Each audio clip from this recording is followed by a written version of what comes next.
Hello, I hope you all are fine. Well, I'm fine too. So, today we are going to continue with our science series of chapter 1.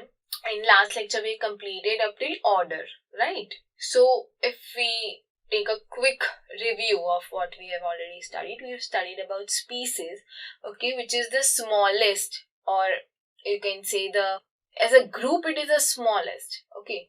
But this is the only group who have the highest similarities, okay. The individuals who have similarities, you put them in a same species. For example, Homo sapiens. In last lecture, I also talked about how we have been from here. Okay, so up till species to order, I've talked about almost everything. I also talk about other examples and by giving this Homo sapiens example too. So in genus, what was it? So now you know that all the species who are closely related, that species you will put into the genus. Okay, for example, Homo. So here remember some gorillas like who have this upright posture and large brains. Okay, some gorillas kind of thing were also here. Family, so hominids, there were many who have flat face and 3D vision. Okay, so like many, like again the gorillas, the chimpanzees, they were into the family.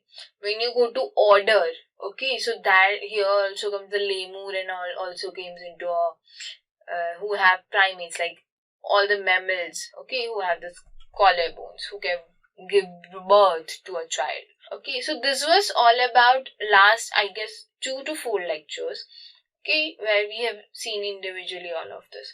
Today we are going to talk about class, which is a broader one. Okay, broader one than order, obviously.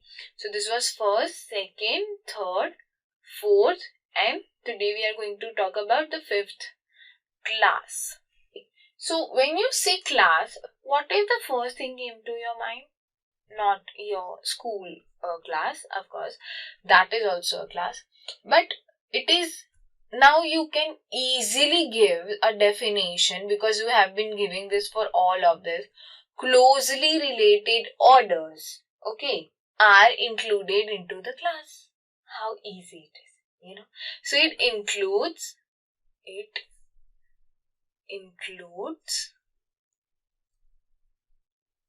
okay, so class includes closely related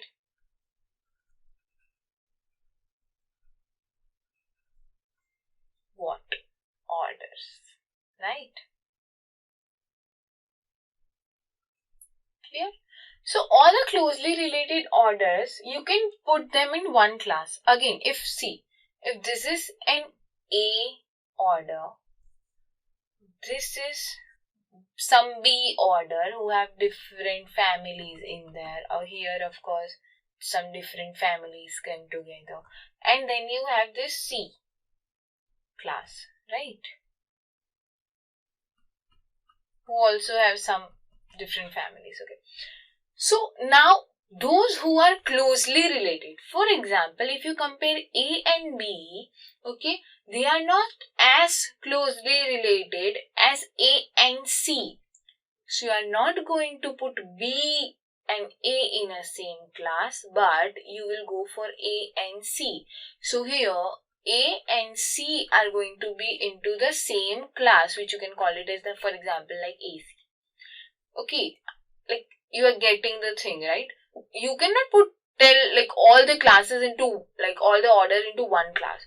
Only those who are closely related, those one are going to be in the same class. So B is not that much closely related with A and neither with C, so you cannot put them here. Of course, it is going to be much similar to some other class. For example, here you take some D classes here, and this B quite similar to them. So you are going to put this B and D in another class, which is going to call it a FBD class. You are getting things? Okay. So now let's just take a good example of, let's just say, animals. Last lecture, what we have studied, that in order there were primates, okay, and then there were carnivoras. Remember? Those were the two examples which we have studied. So here are the two examples in the case of animals. So as you can see, this particular okay, is an order called as Carnivora. We have already studied about them in our last lecture, right? Carnivora. And here, this is primates or primata. You can say anything. Okay. See, we also came in this order, right?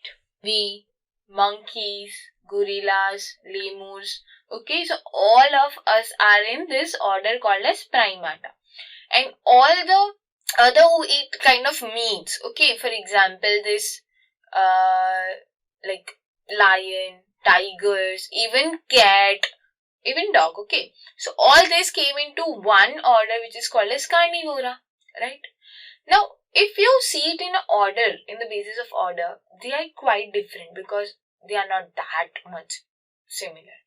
But remember, when you go to higher classes, from lower to higher classes, what is going to happen? The similarities are going to decrease, right? Yes. And because you are not going to check that much of similarities, you are going to neglect some, like just not think about whole 70% of similarities. Let's just go for like 50% of similarities. Okay. So in that case, this primate and carnivoras are going to be quite closely related. And that is what we want here in class, that closely related orders are put into the same class. So here this primata and carnivora came together, okay, and make a same class, right? Same class, which is now known as Mammalia. What?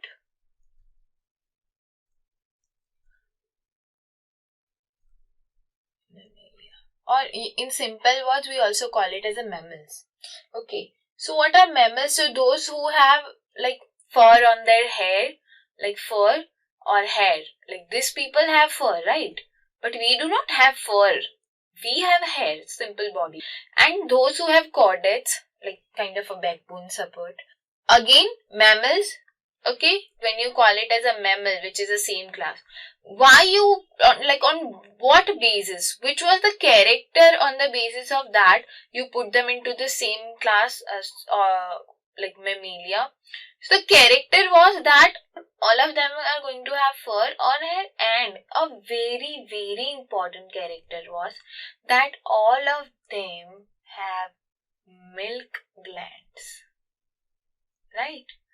Milk glands and obviously fur or hair on their bodies. Now, what is the use of the milk glands? Okay, so those who have milk glands, it could be directly connected as that these people are going to give birth directly to child. Okay, if you take an example of like hen, they are going to give eggs. Okay, but those who directly give birth to child, all of them, okay, have milk glands. Of course, in humans, the females also have this milk glands, right? So when the baby is born, they have to feed the milk from that milk glands. Okay. So similarly, it is with each and every mammalia present here, and that is why they have put all this into the same class. Clearly, so those who have fur or hair on their bodies, or all of them are going to have milk glands. So these are the things they ask you in MCQ. See, that on what basis they have put primata and carnivoras into same class. So you have to write this thing. Clear? Okay. So this was all about class. In our next lecture, we are going to see phylum and kingdom together. Okay. So at the end of that lecture, you are going to have all of these taxons completed. Okay, these are some common taxons we talk about. After that, I am going to further take you to the example which I have carried out with the Homo sapiens. We talk until order, right? Then we are going to talk about class, phylum and kingdom. And then this very important topic is going to end. Clear? So I hope you get the lecture. A very easy topic. Okay, just you have to remember this few scientific name and this few points. Okay, Okay, so I hope you got this, and till then, bye and stay tuned.